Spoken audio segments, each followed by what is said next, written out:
Welcome to video number 1 for Chapter 6, The Duel for North America.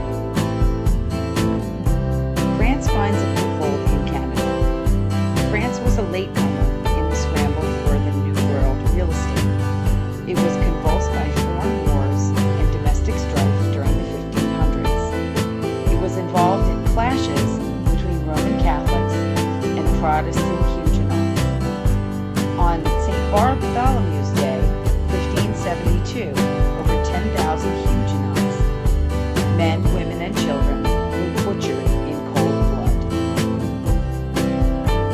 In 1598 began the era of the Edict of Nantes, which was issued by the French crown, and it granted limited toleration to French Protestants.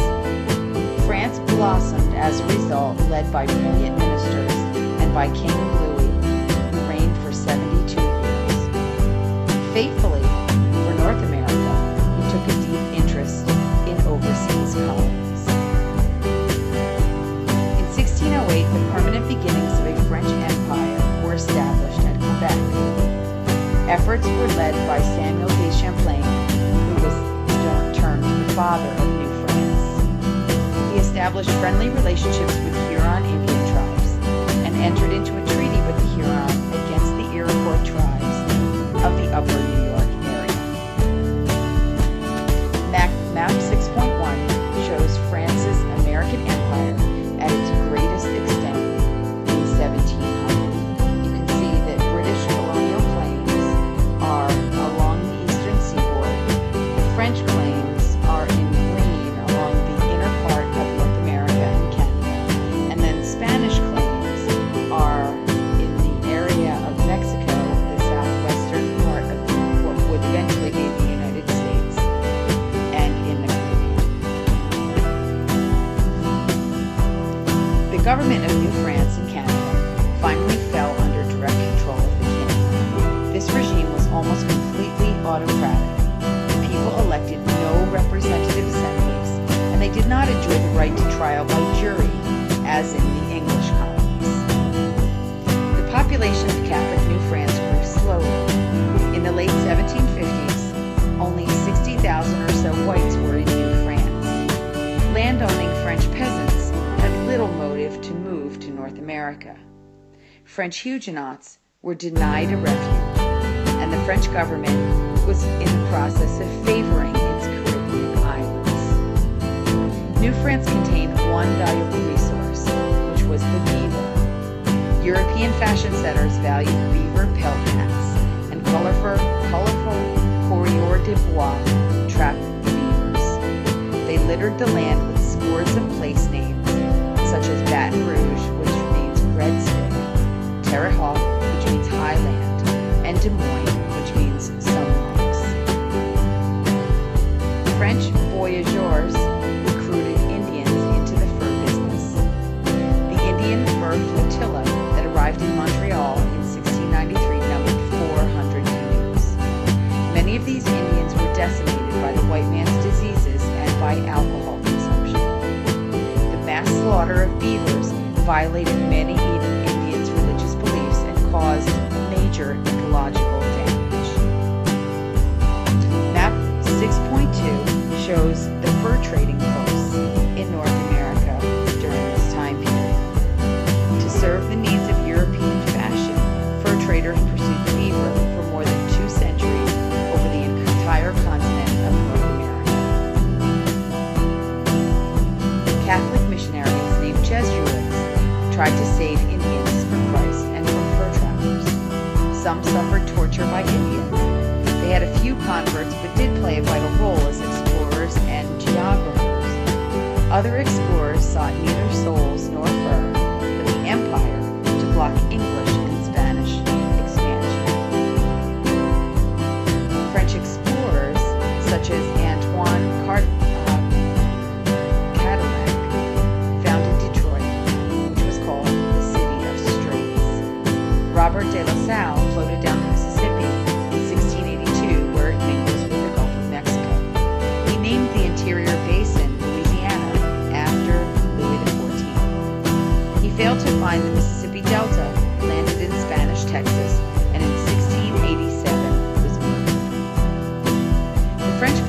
several fortified posts in what is now Mississippi and Louisiana. New Orleans was founded in 1718. The forts in fertile Illinois country called Kaskaskia, Cahokia, and Vincennes became the grain garden of France's North American empire. The earliest contests among European powers for control of North America began in King William's War from 1689 to 1697 and Queen Anne's War from 1702 to 1713, as we'll look at in Table 6.1.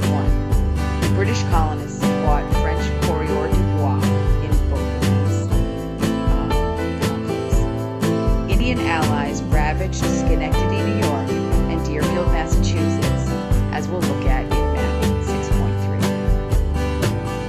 In Map 6.3, it shows the scenes of the French wars.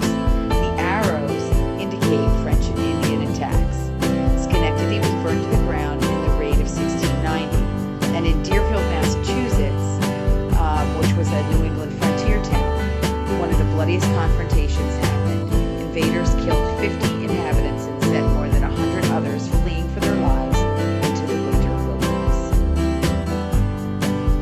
This is Table 6.1 showing reigns and names of the English monarchs and then their relationship to what's happening in America during the time period. William III was reigning during the collapse of the Dominion of New England and King William's War.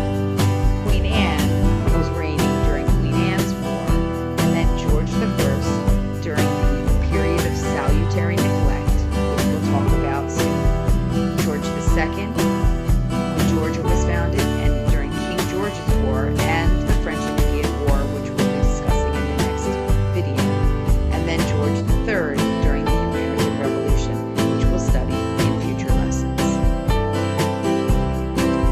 Peace terms signed at Utrecht in 1713 revealed how badly France and its Spanish ally had been beaten. Britain gained French-populated Acadia, which the British named Nova Scotia, as well as Newfoundland and Hudson Bay. Losses pinched France's settlements on the St. Lawrence and thereby sealed their ultimate doom. This is Map 6.4, which shows North America after two wars as of 1713. Looking at areas claimed, we can see that the British have claimed part of Canada and the eastern seaboard in North America. The French still have land holdings in the center, the Louisiana area of North America, and the Spanish continue to have land in the southwest. American colonies then experienced decades of salutary neglect, fertile soil for roots of independence. The British also won limited trading rights in Spanish America, which led to smuggling.